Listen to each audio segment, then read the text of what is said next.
Hello students, welcome to एम्पॉली। So बच्चों, कैसे हैं आप सब।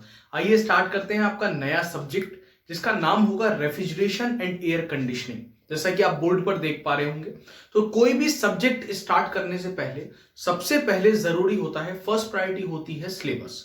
तो सबसे पहले हम ये समझ लें कि उस सब्जेक्ट में हमें पढ़ना क्या है। अगर वो टॉपिक्स, वो चैप्टर्स हमें पता होंगे कि हमें चैप्टर में कौन कौन से चैप्टर्स हमें पढ़ने हैं और उन चैप्टर के अंदर कौन कौन से टॉपिक्स हैं, तो उस सब्जेक्ट को पढ़ना हमारे लिए काफी ज्यादा आसान हो जाता है बच्चों। ऐसा हर फील्ड के साथ है। अगर आप सपोज मैकेनिकल फील्ड में हैं तो आपको ये पता होना चाहिए, आपको अपनी फील्ड को एक्सप्लोर करना चाहिए, आपको ये पता होना चाहिए कि मैकेनिकल में क्या क्या हो रहा है ना। मैकेनिकल में कौन कौन से नए फील्ड है। अगर अब आप 4th सेमेस्टर में हैं, कल आप फाइनल ईयर में आएंगे, ज्यादा वक्त नहीं है, तो उसके बाद आप क्या क्या कर सकते हैं, ये सारी चीजें आपको पता होनी चाहिए।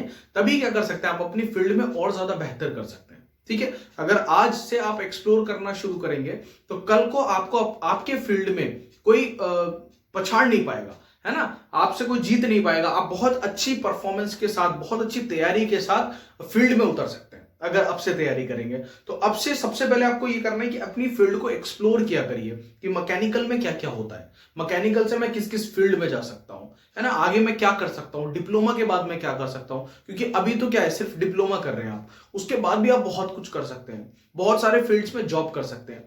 तो उस चीज को सबको आपको समझना है बच्चों। और सबसे पहली चीज, चैनल को सब्सक्राइब कर लीजिए अगर अभी तक नहीं किया है, लाइक किया करिए लेक्चर्स को, ठीक है, शेयर किया कीजिए। देखिए, बहुत सारी चीजें होती हैं बच्चों। ये कोर्स आपके लिए मैंने स्टार्ट किया है, फ्री ऑफ कॉस्ट होगा, कोई पेड चार्जेस इस कोर्स के नहीं रहेंगे। कंप्लीट पढ़ाया जाएगा, एक भी टॉपिक नहीं छोड़ा जाएगा, पूरा सिलेबस आपको कवर कराएंगे। अभी सारे पॉइंट्स मैं आपको लिखवा दूंगा, कौन कौन से पॉइंट्स हमें पढ़ने हैं। देखिए, बहुत सारी चीजें रहती हैं, बहुत सारी चीजों से को साइड में रख के आपको पढ़ाना पड़ता है। मुझे भी अभी एक काफी बड़े यूट्यूब चैनल है ना, उससे ऑफर आया है कि आप इस चैनल को रोक दीजिए, इस चैनल पे कंटेंट मत डालिए, इस पर मत पढ़ाइए, आप हमारे चैनल पर पढ़ाइए। मैंने क्या किया, मना किया। क्यों? आप लोगों की वजह से, कि अगर मैं उस चैनल पर चला गया तो मुझे तो पैसे मिल जाएंगे कुछ, है ना, बहुत बहुत अच्छे पैसे मिल जाएंगे, लेकिन आप लोगों का क्या होगा उसके बाद। तो जो चीजें मैंने बहुत सारी चीजें फिर साइड की कि नहीं, मुझे आपके लिए पढ़ाना है। क्योंकि क्या है, इंडिया में अगर रिवॉल्यूशन किसी चीज में आ रहा है तो किस में आ रहा है, एजुकेशन में आ रहा है। बहुत अच्छा बदलाव है एजुकेशन में, तो उसका एक छोटा सा हिस्सा हम चाहते हैं कि आपका ये छोटा सा चैनल जिसका नाम एम्पॉली है, ये भी उस रिवॉल्यूशन का पार्ट बने, आपको अच्छी एजुकेशन मिले। अगर आप डिप्लोमा करके निकले तो कल को आपका लेवल इतना कम ना हो कि आप किसी से बात ही ना कर पाए अपने सब्जेक्ट से रिलेटेड, है ना। तो इतनी इंफॉर्मेशन आपके पास होनी चाहिए कि आप अपने सब्जेक्ट से रिलेटेड किसी से भी बात कर सकें, आप बता सकें कि हाँ, ये चीज मैं पढ़ करके आया हूं। उसके बाद आप बीटेक करिए या एमटेक करिए, it's up to you, it's your choice, ठीक है, वो आप कुछ भी कर सकते हैं। तो इस चीज को आपका ध्यान रखना है, सपोर्ट करते रहना है। और ये हम आज से आपका कोर्स जो है वो स्टार्ट कर रहे हैं। अब देखिए, चैप्टर 1 इसमें हम देखते हैं। सबसे पहले देखिए, जो इसमें क्या है, इस पूरी ये जो बुक पूरी पढ़ाएंगे आपको, इसको 2 पार्ट में डिवाइड किया गया है। एक है रेफ्रिजरेशन में और दूसरा है एयर कंडीशनिंग में, ठीक है। तभी इस सब्जेक्ट का नाम क्या है, रेफ्रिजरेशन एंड एयर कंडीशनिंग है। तो इसमें से जो 6 आपके टोटल 9 चैप्टर्स हैं, जो 6 चैप्टर्स हैं वो रेफ्रिजरेशन के हैं और जो 3 चैप्टर्स हैं बात के, वो एयर कंडीशनिंग के हैं। तो सबसे पहले जो रेफ्रिजरेशन वाला पार्ट है बच्चों, ठीक है, लिख देते हैं यहां पे, जो रेफ्रिजरेशन वाला पार्ट है आपका,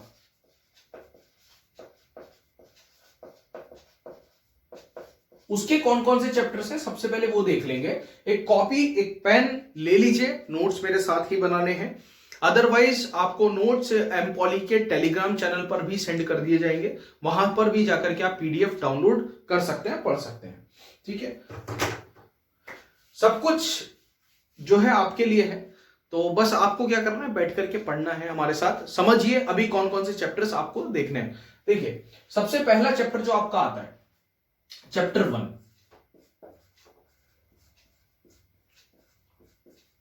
तो चैप्टर 1 में बच्चों हम पढ़ते हैं फंडामेंटल्स ऑफ रेफ्रिजरेशन, ठीक है।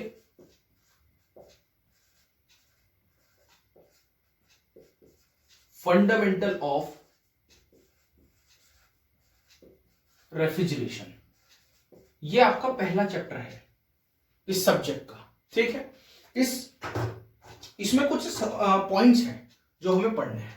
इस फंडामेंटल ऑफ रेफ्रिजरेशन में क्या क्या है, सबसे पहले हम पढ़ेंगे रेफ्रिजरेशन होता क्या है। ठीक है, तो सबसे पहला टॉपिक इसमें आ जाता है कि रेफ्रिजरेशन क्या चीज है। सबसे पहला यही आ जाता है कि रेफ्रिजरेशन क्या होता है। उसके बाद इसमें आ जाता है कि एयर कंडीशनिंग क्या होती है। एयर कंडीशनिंग क्या होती है, ठीक है। तीसरा पॉइंट आता है इनकी नेसेसिटी क्या है, इसकी जरूरत क्या है, क्योंकि हर चीज हम कोई भी चीज हम पढ़ते हैं तो हमें कम से कम ये तो पता होना चाहिए ना कि उसकी जरूरत क्या है। तो तीसरा पॉइंट क्या आता है, नेसेसिटी। उसके बाद हम बात करते हैं यूनिट्स की, ठीक है। डिफरेंट डिफरेंट यूनिट्स इसमें हम पढ़ेंगे। फिर हम पढ़ेंगे COP. COP coefficient of performance, coefficient of performance, ठीक है। उसके बाद आता है difference between coefficient of performance and efficiency. तो difference between COP and efficiency, ठीक है, ये टॉपिक आ जाता है। उसके बाद मेथड ऑफ रेफ्रिजरेशन आता है, मेथड ऑफ रेफ्रिजरेशन आता है, ठीक है। इसके बाद एक टॉपिक आता है reversed Carnot cycle, reversed Carnot cycle. और लास्ट में application of refrigeration and AC आ जाता है, application of refrigeration and AC, यानी कि एयर कंडीशनिंग। तो ये आपका पहला चैप्टर है, ठीक है।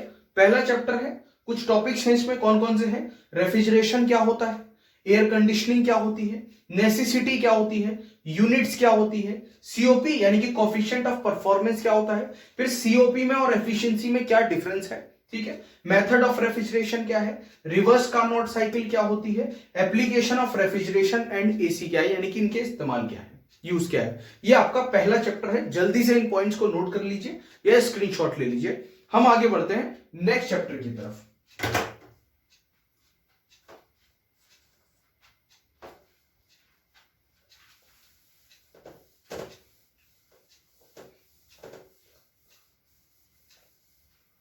ठीक है, चैप्टर 2। चैप्टर 2 है बच्चों हमारा vapour compression system, vapour compression system, ठीक है, वेपर कंप्रेशन सिस्टम। इसमें भी काफी सारे टॉपिक्स हैं। सबसे पहले इसमें हम पढ़ेंगे इसका इंट्रोडक्शन,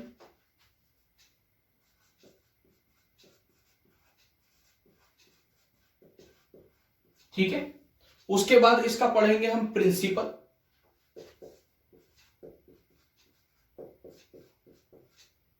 ठीक है, फंक्शंस पढ़ेंगे इसके। ये सारी बात किसकी हो रही है, वेपर कंप्रेशन सिस्टम की ही हो रही है, ठीक है। इसके पार्ट्स पढ़ेंगे और इसकी नेसेसिटी पढ़ेंगे, यानी कि जरूरत पढ़ेंगे। ये सारे पार्ट इसी के हो गए, ठीक है ना। इसको आप अलग अलग तरीके से भी लिख सकते हो, introduction of vapour compression system, principle of vapour compression system, function of vapour compression system, parts of vapour compression system और necessity of vapour compression system. इस तरीके से भी लिखा जा सकता है। अदरवाइज आप सिर्फ इस तरीके से भी लिख सकते हैं, शॉर्ट में मैंने लिखवा दिया, तो इससे क्या होगा, आपको याद रहेगा। इसमें कुछ और पॉइंट्स भी हैं, जैसे टीएस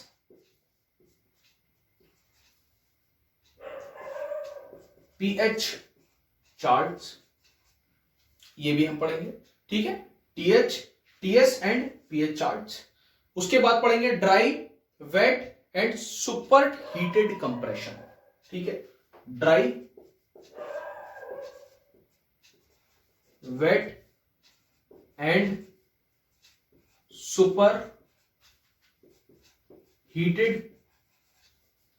सुपरहीटेड कंप्रेशन।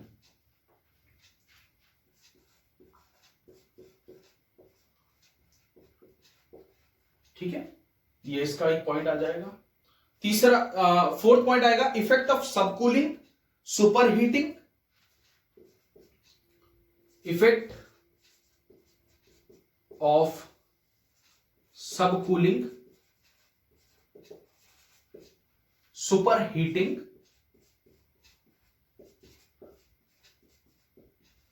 अगर आप में से किसी के पास सिलेबस है तो आप मैच भी कर सकते हैं साथ साथ कि हाँ ये सारे टॉपिक्स उसमें लिखे हुए हैं कि नहीं लिखे हुए हैं। ठीक है, mass flow rate,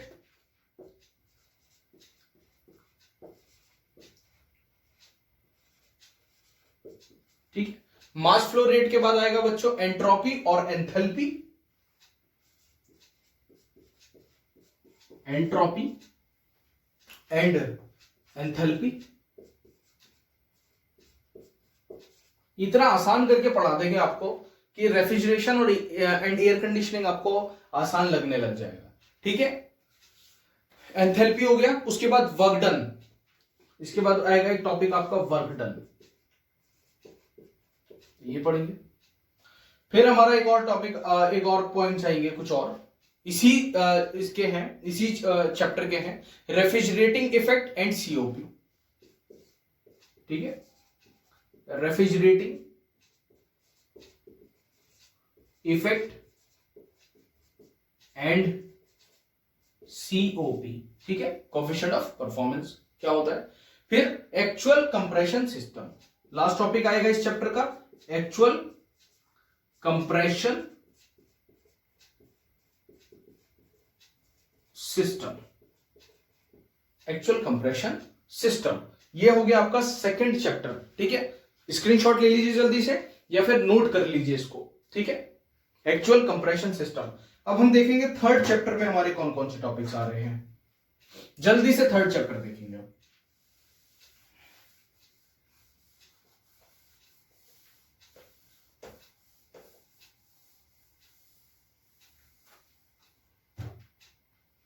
chapter number third, तो थर्ड चैप्टर होगा बच्चों आपका रेफ्रिजरेंट्स।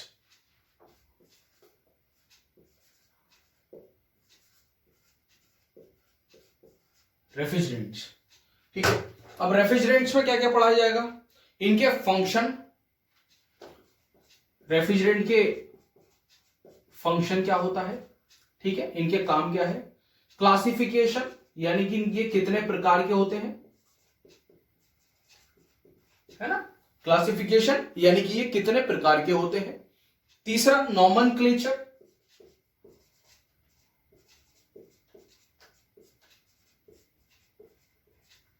नॉमेनक्लेचर, ठीक है।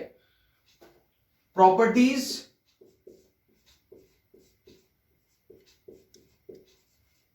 And selection. अभी बहुत सारे लोगों को ना दिक्कत हो जाएगी, ये फ्री में पढ़ा क्यों रहे हैं पूरा सब्जेक्ट, है ना, तो उस दिक्कत से हम नहीं डरते हैं। मुझे चाहिए आप लोग का साथ और पढ़ाई, दो चीज फर्स्ट प्रायोरिटी है, ठीक है। तो आप बस मेहनत करते रहिए, आप लोग सक्सेसफुल हो जाएंगे, यही मेरे लिए सब कुछ है, ठीक है। एक भी स्टूडेंट मेरा सक्सेसफुल हो गया, मेरा हो गया, ठीक है। तो ये आ गए आपके चैप्टर थर्ड के टॉपिक्स, रेफ्रिजरेंट। फोर्थ चैप्टर हमारा आएगा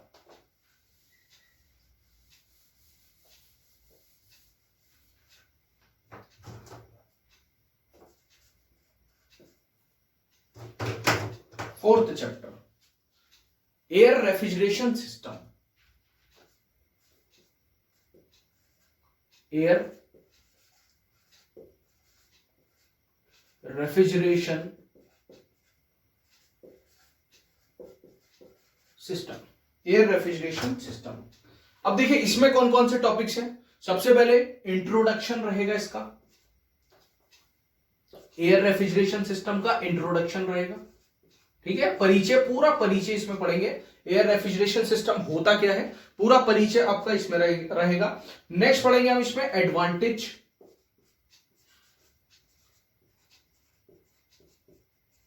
एडवांटेज एंड डिसएडवांटेज, ठीक है, इनके लाभ और इनकी हानियां, एडवांटेज एंड डिसएडवांटेज, ठीक है। उसके बाद आएगी कॉलमन साइकिल, कॉलमन साइकिल, ठीक है, कॉलमन साइकिल पढ़ेंगे। उसके बाद बूट स्ट्रैप सिस्टम पढ़ेंगे, बूट स्ट्रैप सिस्टम पढ़ेंगे, ठीक है। Calculation of mass flow rate आएगा इसके बाद, calculation of mass flow rate, calculation of mass flow rate, work done and COP, last में आएगा इसका वर्क डन एंड सीओपी, ठीक है। तो ये हो गए बच्चों आपके चैप्टर नंबर 4 कंप्लीट है ये, ठीक है। मैच कर लीजिएगा, इसका स्क्रीनशॉट ले लीजिएगा, या इसको नोट भी कर सकते हैं आप, साथ साथ नोट करेंगे तो ज्यादा अच्छा रहेगा आपके लिए, ठीक है। तो चैप्टर नंबर 4 क्या हो गया आपका, एयर रेफ्रिजरेशन सिस्टम हो गया। सबसे पहले उसका परिचय हो गया, उसके लाभ और हानियां हो गई, कॉलमन साइकिल हो गया, बूट स्ट्रैप सिस्टम हो गया, कैलकुलेशन हो गई मास फ्लो रेट की, वर्क डन और सीओपी हो गया, ठीक है। उसके बाद आता है चैप्टर 5 इसका, ठीक है, 5वां chapter vapour absorption system, chapter number 5।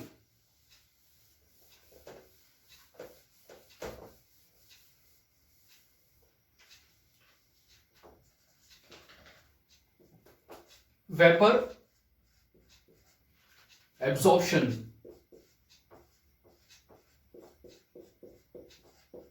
System, vapour absorption system, ठीक है। वेपर एब्जॉर्प्शन सिस्टम में क्या होगा, सबसे पहले सेम इसमें कोई रहेगा इंट्रोडक्शन। देखो इंट्रोडक्शन सबसे इंपॉर्टेंट चीज होती है। अगर इंट्रोडक्शन में आपने कंसेप्ट अच्छे से समझ लिया किसी भी चीज का, परिचय है इसका, तो इसके परिचय में हम क्या पढ़ेंगे कि वेपर एब्जॉर्प्शन सिस्टम कहां से आया, किसको वेपर एब्जॉर्प्शन सिस्टम बोलते हैं, ठीक है। ये सारी चीजें हम किस में पढ़ लेंगे, इंट्रोडक्शन वाले पार्ट में पढ़ लेंगे। तो क्या होगा हमारा, काफी चीजें यहीं पर क्लियर हो जाती है। नेक्स्ट इसका पढ़ेंगे principal,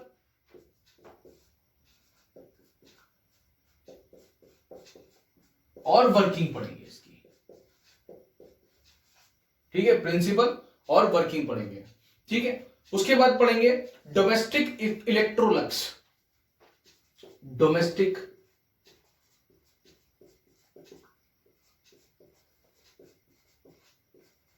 Electrolux refrigeration system,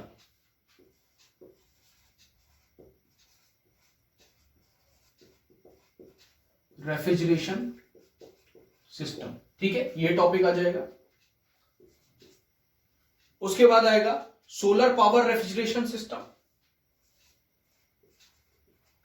solar power refrigeration system, ठीक।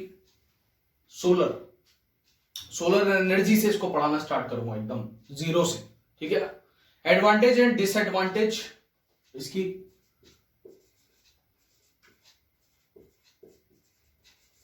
एडवांटेज एंड डिसएडवांटेज, ठीक है, इसके लाभ और इसकी हानियां किसके ऊपर पढ़ेंगे, ये over vapour compression system, over vapour compression system, ठीक। तो ये हम कंपेयर करके देखेंगे इसमें, ठीक है।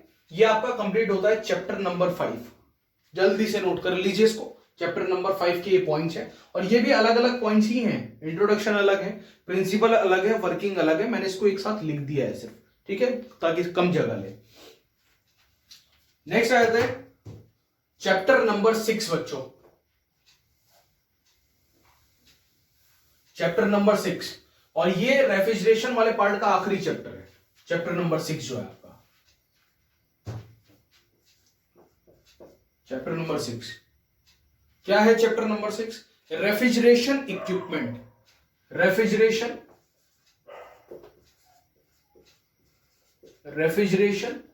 इक्विपमेंट्स,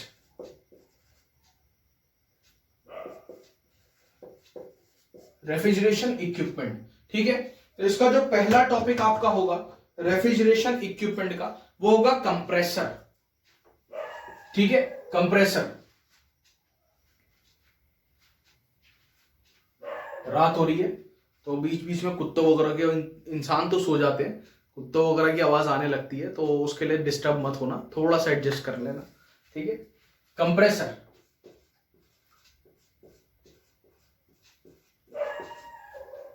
ठीक है, अब कंप्रेसर का क्या पढ़ेंगे, इसमें फंक्शंस पढ़ेंगे और टाइप्स पढ़ेंगे। फंक्शंस और टाइप्स किसके, कंप्रेसर के फंक्शंस और टाइप्स। नेक्स्ट पढ़ेंगे कंडेंसर के।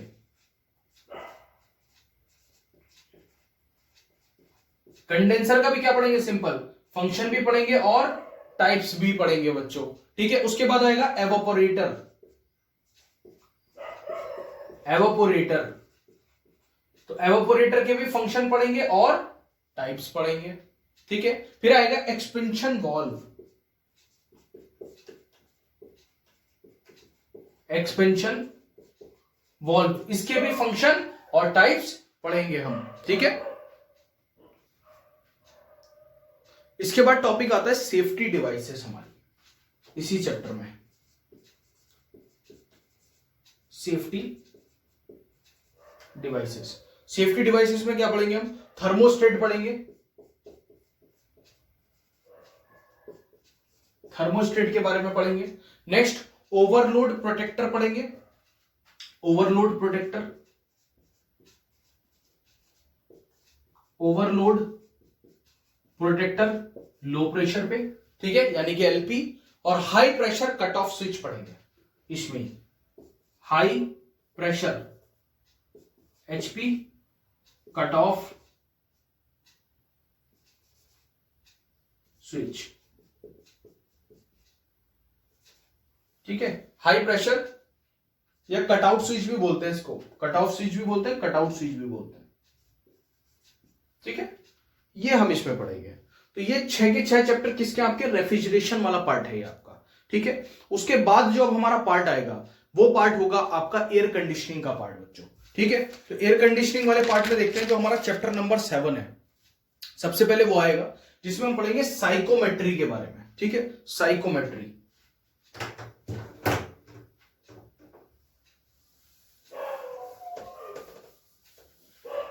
साइकोमेट्री पढ़ेंगे। ठीक है,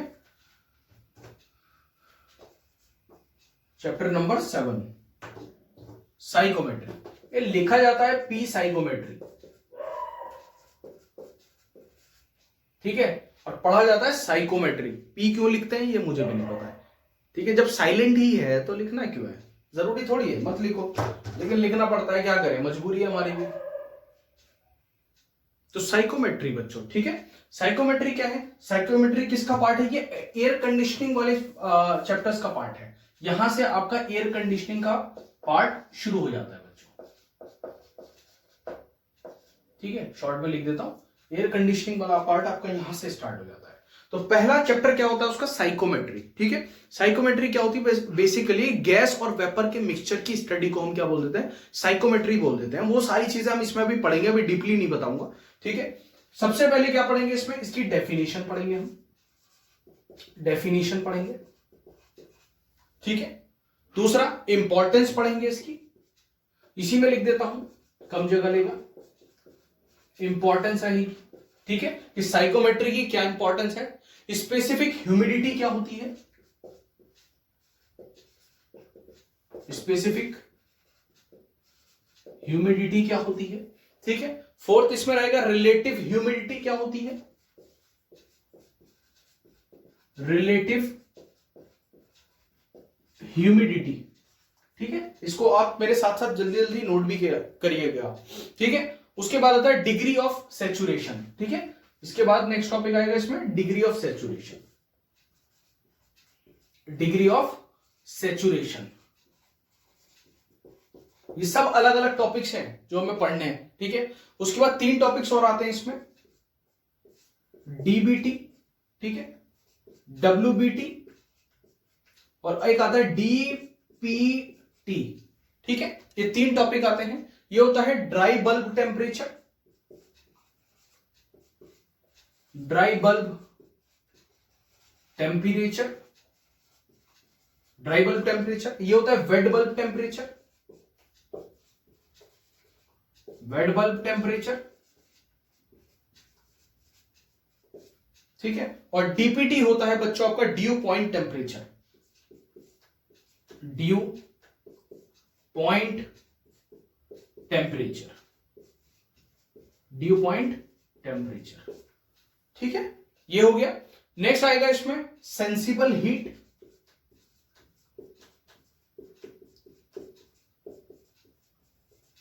सेंसिबल हीट, ठीक है, लेटेंट हीट, लेटेंट हीट, ठीक है। और लास्ट टॉपिक आएगा total enthalpy of air, total enthalpy of air. तो ये टॉपिक्स रहेंगे आपके किसमें, साइकोमेट्री के 7th चैप्टर में, ठीक है। साइकोमेट्री के 2 चैप्टर्स हैं इसमें, 7th और 8th। तो 7th वाले में क्या क्या पढ़ेंगे हम, सबसे पहले इसकी परिभाषा, उसके बाद इसकी जरूरत, उसके बाद इसका स्पेसिफिक ह्यूमिडिटी क्या होती है, रिलेटिव ह्यूमिडिटी क्या होती है, डिग्री ऑफ सेचुरेशन क्या होता है, फिर डीबीटी, डब्ल्यूबीटी और डीपीटी। इसकी फुल फॉर्म मैंने लिख दी है, बुक में शायद आपको इंट्रोडक्शन में नहीं मिलेगी, इंडेक्स में नहीं मिलेगी लिखी हुई, अंदर मिल जाएगी। तो dry bulb temperature, wet bulb temperature, due point temperature. फिर हम पढ़ेंगे सेंसिबल हीट, लेटेंट हीट और टोटल एंथैल्पी ऑफ एयर। ये आपका 7th चैप्टर यहां पर खत्म हो जाता है। अब हम पढ़ेंगे 8th चैप्टर, ठीक है। 8th चैप्टर, 8th चैप्टर में कौन कौन से टॉपिक्स आने वाले, जल्दी से वो देख लेंगे।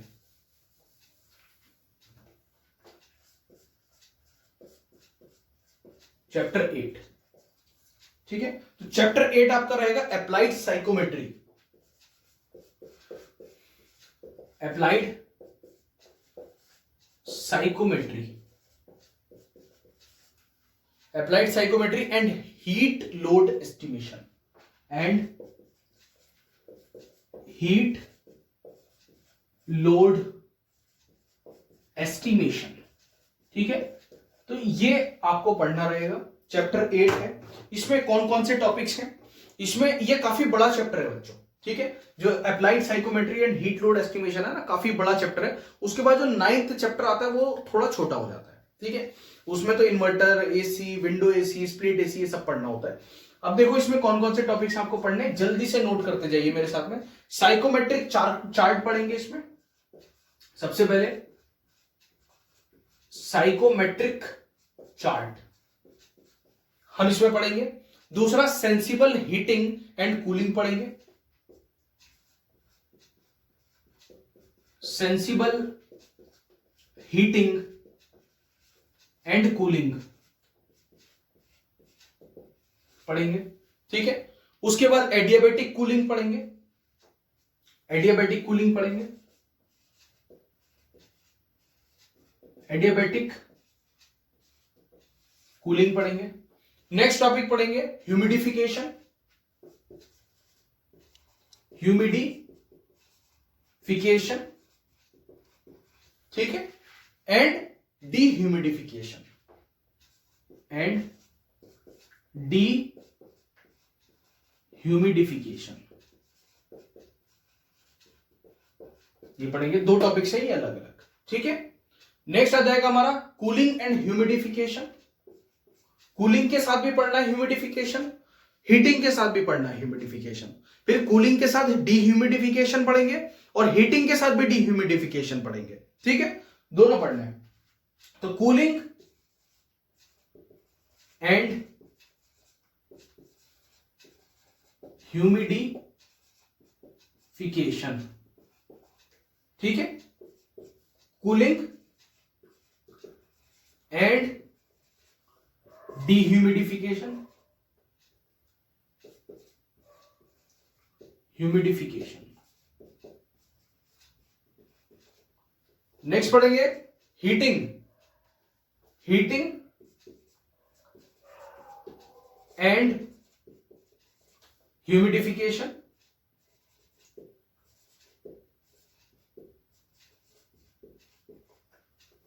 Heating and dehumidification, heating and dehumidification.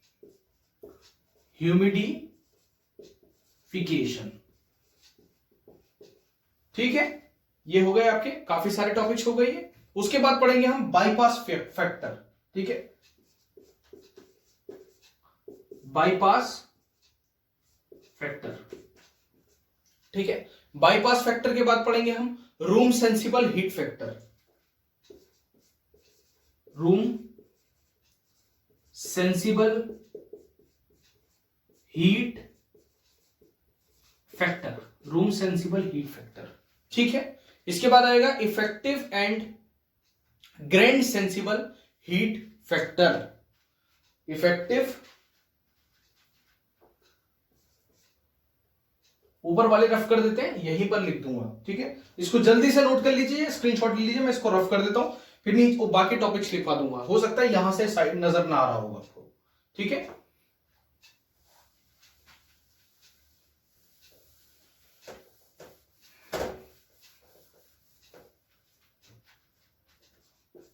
अब टॉपिक रहेगा आपका इफेक्टिव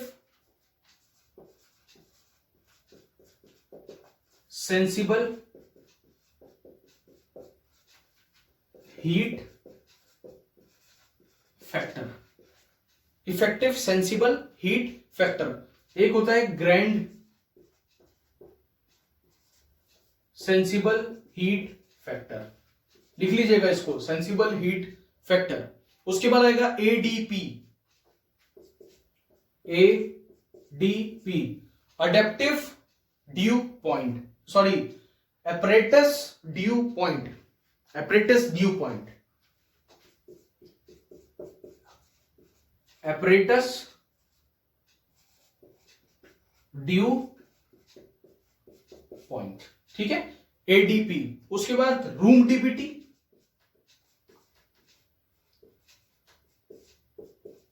रूम डीपीटी, डीपीटी आपको पता है ड्यू पॉइंट टेम्परेचर। उसके बाद heating and cooling load calculation, heating and cooling load calculations. देखिए, आप देख पा रहे हैं कितने सारे टॉपिक्स हैं इस चैप्टर के अंदर। ठीक है, उसके बाद इसमें टॉपिक्स आते हैं, इसको जल्दी से नोट कर लीजिए।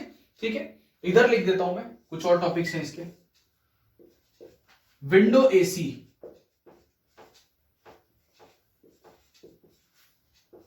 Split AC, car AC, central AC, सारे एसी पढ़ा डाले आपको इसमें। ठीक है, या आपने सुने होंगे अभी तक, विंडो एसी कुछ होता है, स्प्लिट एसी कुछ होता है, गाड़ियों का एसी तो होता ही है, और सेंट्रल एसी, ये भी इसके टॉपिक्स हैं सारे। तो ये देखिए कितना बड़ा ये चैप्टर है हमारा, चैप्टर नंबर 8। अब लास्ट चैप्टर हमारा बचता है कौन सा, 9th चैप्टर। ठीक है, 9th चैप्टर आएगा हमारा।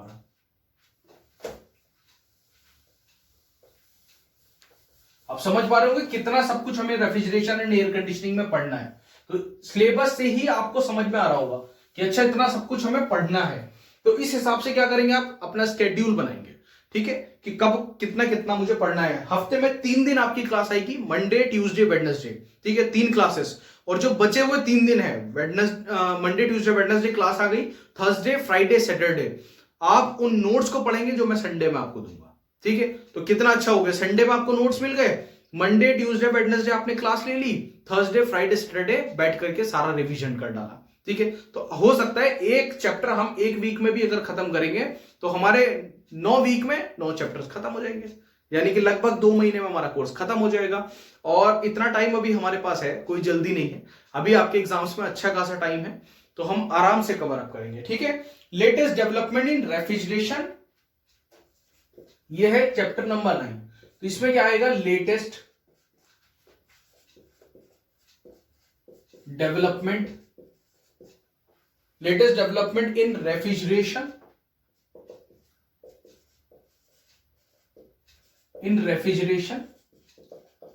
And air conditioning. ठीक है, तो आप समझ पा रहे हैं, देखिए एक चैप्टर पढ़ा दिया पूरा, किस चीज का, क्या क्या डेवलपमेंट हो रहा है रेफ्रिजरेशन एंड एयर कंडीशनिंग में। तो वो डेवलपमेंट आप समझ पाए कि कहां कहां कितनी तरक्की हो रही है, उसके लिए पूरा चैप्टर आपके लिए बना दिया गया है बुक में। ठीक है ना, तो क्या है, इन्वर्टर टेक्नोलॉजी आ गई है, उसके बारे में पढ़ेंगे, इन्वर्टर टेक्नोलॉजी। अब आप देख रहे होंगे जो हमारे एसी होते हैं, एयर कंडीशनर्स, वो भी अब इन्वर्टर से चलने लग गए। इन्वर्टर टेक्नोलॉजी आ गई, आप इन्वर्टर से एसी चला सकते हैं। कितना आसान कर दिया सारी चीजों को ना, कि एसी इन्वर्टर से चल रहा है, आपका लाइट नहीं भी आ रही है तो आपका एसी चल रहा है, कितनी अच्छी बात है। तो वो टेक्नोलॉजी हम पढ़ेंगे। नेक्स्ट ऑटो डिफॉरेस्टिंग पढ़ेंगे, ऑटो डिफॉरेस्टिंग, ऑटो डिफॉरेस्टिंग के बारे में पढ़ेंगे। ऑटो डिफ्रॉस्टिंग होता है, डिफ्रॉस्टिंग। ठीक है, नेक्स्ट टॉपिक पढ़ेंगे हम ब्लास्ट कूलिंग, ब्लास्ट कूलिंग। ठीक है, और लास्ट टॉपिक होगा आपका स्टार रेटिंग, स्टार रेटिंग, है ना। लेक्चर की रेटिंग देने को नहीं बोल रहा हूं, आपके चैप्टर नंबर 9 का ही एक टॉपिक है स्टार रेटिंग, वो भी आपको पूरा पढ़ा देंगे। ठीक है, और ये लेक्चर कैसा लगा इसकी रेटिंग भी दे देना जरूर। ठीक है, कमेंट्स आप लोग करते रहा करिए, कमेंट से मुझे बहुत ज्यादा मोटिवेशन मिलता है और पता चलता है कि सब कुछ ठीक चल रहा है कि नहीं चल रहा है, तो वो आप लोग बताते रहा करिए। कोई और टॉपिक तो ऐसा नहीं है जो स्किप हुआ है, अगर हुआ है तो आप लोग कमेंट कर सकते हैं, मुझे बता सकते हैं, वो भी हम इसमें ही पढ़ा देंगे आपको। ठीक है, बाकी चैनल को सब्सक्राइब कर लीजिएगा, और भी अपने फ्रेंड्स है जितने और भी मैकेनिकल इंजीनियर्स हैं, हमारे फ्यूचर मैकेनिकल इंजीनियर्स, उनके साथ शेयर कर दिया करिए। ठीक है, बाकी मिलते हैं अपने नेक्स्ट लेक्चर में, जिसमें मैं आपका फर्स्ट चैप्टर स्टार्ट करने वाला हूं, फंडामेंटल ऑफ रेफ्रिजरेशन। सो बच्चों ध्यान रखिएगा अपना, मिलते हैं, सी यू, बाय बाय।